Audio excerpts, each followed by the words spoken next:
Assalamualaikum warahmatullahi wabarakatuh. Welcome back to religion class.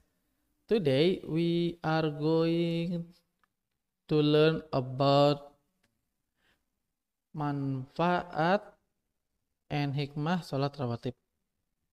Okay, let's recite ta'awudz and basmalah together.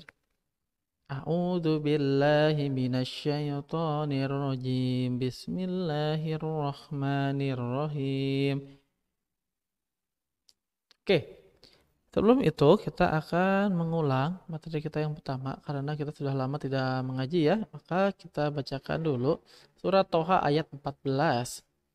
A'udzu billahi minasyaitonir rajim. Bismillahirrahmanirrahim. Innani anallaha la ilaha illa ana fa'budni wa aqimis salata lidzikri. Sesungguhnya aku ini adalah Allah, tidak ada Tuhan yang hak selain aku, maka sembahlah aku. Dan dirikanlah sholat untuk mengingatku. Jadi di ayat ini kita dijelaskan kembali jika kita ingin menyembah kepada Allah, cara yang terbaik adalah dengan cara melaksanakan sholat. Aqimi sholata lidzikri. Oke, itu ya untuk menambah semangat kita untuk mempelajari tentang sholat sunnah rawatib ini. Karena dengan kita mempelajari sholat sunnah rawatib ini, kita menjadi lebih dekat lagi dengan Allah dengan cara sholat sunnah rawatib. Oke. Apa saja manfaatnya? Yang pertama, dibangunkan rumah di surga, Masya Allah sekali. Rasulullah Shallallahu Alaihi Wasallam pernah bersabda, barang siapa yang tidak meninggalkan 12 rakaat, 12 rakaat itu apa saja? 4 rakaat sebelum subuh, 2 rakaat sesudah, 4 rakaat sebelum zuhur, 2 rakaat sesudah zuhur, 2 rakaat sesudah maghrib, 2 rakaat sesudah isya, dan 2 rakaat sebelum subuh. 4 rakaat sebelum zuhur, 2 rakaat sesudah zuhur, 2 rakaat sesudah maghrib, 2 rakaat sesudah isya, 2 rakaat sebelum subuh. Jadi kita hitung 4 rakaat sebelum subuh, 2 rakaat sesudah zuhur, 2 rakaat sesudah maghrib, 2 rakaat sesudah isya, dan 2 rakaat sebelum subuh. Jadi totalnya 12. Akan dibangunkan rumah di surga jika kita melaksanakannya dengan ikhlas dan juga secara berkelanjutan atau continue. Insya Allah ya. Masya Allah sekali. Lalu yang kedua,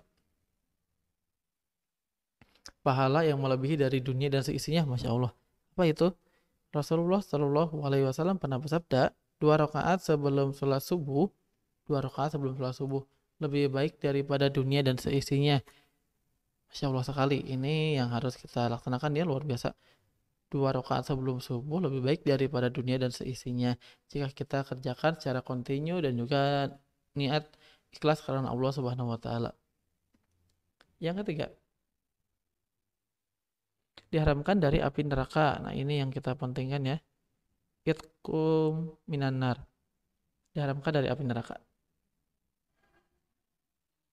Ummu Habibah radhiyallahu anha telah meriwayatkan tentang keutamaan rawatib zuhur. Dia berkata, saya mendengar Rasulullah Shallallahu Alaihi Wasallam bersabda, barang siapa yang menjaga sholat 4 rakaat sebelum zuhur, 4 rakaat sebelum, dan 4 rakaat sesudahnya, 4 rakaat sebelum zuhur dan 4 rakaat sesudah zuhur, Allah haramkan baginya api neraka. Insya Allah jika ini kita laksanakan secara terus menerus, ikhlas karena Allah, 4 rakaat sebelum dan 4 rakaat sesudah. Ternyata sholat rawatib itu luar biasa sekali ya kalau kita amalkan sehari-hari dan kita mengetahui manfaat dan keutamaannya, Masya Allah luar biasa sekali. Yang keempat, rahmat yang melimpah. Rahmat itu adalah kasih sayang Allah Subhanahu wa taala. Yang melimpah berarti yang sangat banyak. Rasulullah Shallallahu Alaihi Wasallam bersabda, semoga Allah merahmati orang yang mengerjakan sholat sunnah 4 rakaat sebelum asar. Kalau sebelum asar maksudnya apa? muakkad atau ghairu muakkad? Ghairu muakkad. Walaupun ghairu muakkad tetap ada keutamaannya. Semoga Allah merahmati seorang yang mengerjakan sholat sunnah 4 rakaat sebelum asar. Masya Allah, luar biasa ya. Dari materi kita yang ternyata tidak ada itu, sholat sunnah itu tidak ada sholat sunnah ba'da subuh dan sholat sunnah ba'da asar. Dan ingat, kita tidak ada sholat sunnah ba'da subuh dan ba'da asar. Kenapa? Karena ba'da subuh dan ba'da asar itu mendekati waktu terbitnya matahari kalau ba'da subuh. Kalau ba'da asar mendekati waktu terbenamnya matahari. Itu waktu yang tidak diperbolehkannya untuk melaksanakan sholat sunnah. Kalau misalkan sholat wajib gimana Pak? Kalau misalkan belum sholat wajib diperbolehkan. Ini untuk sholat sunnah. Dan juga untuk sholat wajib sebisa mungkin jangan di waktu itu. Tapi kalau misalkan belum melaksanakan, insya Allah tidak apa-apa. Nah, untuk sholat sunnah tidak diperbolehkan pada waktu saat akan terbitnya matahari dan akan tenggelamnya matahari karena itu seperti menyerupai waktu-waktu penyembah matahari. Nah, itu tidak diperbolehkan. Oke, kita lanjut ke materinya. Apa saja hikmahnya melaksanakan sholat sunnah rawatib? Yang pertama, menambah kekurangan sholat wajib. Ketika kita melaksanakan sholat wajib, terkadang sholat yang kita lakukan masih ada kekurangan, baik itu kurang khusyuk, karena lapar, ataupun karena masih pengen main, lalu lupa rakaat sholat, lalu bacaannya kadang terlupa, baik itu terlupa satu ayat atau bagaimana. Nah, sholat sunnah lah yang akan menyempurnakannya.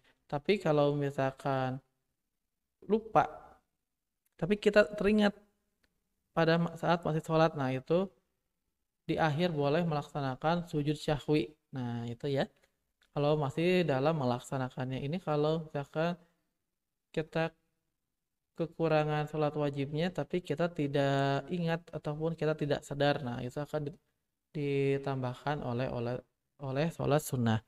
Jadi bukan berarti kita sudah lupa, tahu itu lupa tapi kita teruskan. Nah, itu tidak baik. Yang baik adalah jika kita ingat ternyata ada yang rakaatnya kurang satu, maka kita dianjurkan untuk menambah satu rakaat lagi atau sujud sahwi. Ini jika kita tidak ingat ya, tidak sadar ada kekurangan. Lalu yang kedua adalah menyempurnakan kekurangan sholat wajib. Ketika kita di akhirat, Allah Subhanahu wa taala memerintahkan malaikat untuk memeriksa sholat wajib kita terlebih dahulu. Dan ternyata didapatkan ketidaksempurnaan di dalam pelaksanaannya, seperti yang tadi kita bahas, ada yang terlupa rakaatnya, jumlah rakaat, lalu jumlah bacaan, ayat yang kita baca, itu ada kekurangan, lalu disempurnakanlah oleh sholat sunnah rawatib. Seperti itu anak-anak sekalian. Tapi ini sekali lagi Bapak ingatkan, yang disempurnakan oleh sholat sunnah rawatib adalah yang jika kita tidak ingat. Kalau kita ingat pada saat sholat kita kurang satu rakaat atau kurang bismillah atau kurang al-fatihah misalkan yang rukun, maka kita dianjurkan untuk menambah rakaatnya. Misalkan lupa kita pada saat rakaat terakhir, ini rakaat ketiga atau keempat ya, maka kita ambil yang ketiga, bangun lagi. Seperti itu. Ini jika kita tidak ingat apakah kita ada kekurangan atau tidak. Nah, seperti itu ya.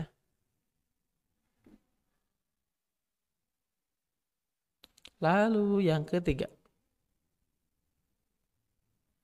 ciri orang yang memiliki keimanan yang kuat.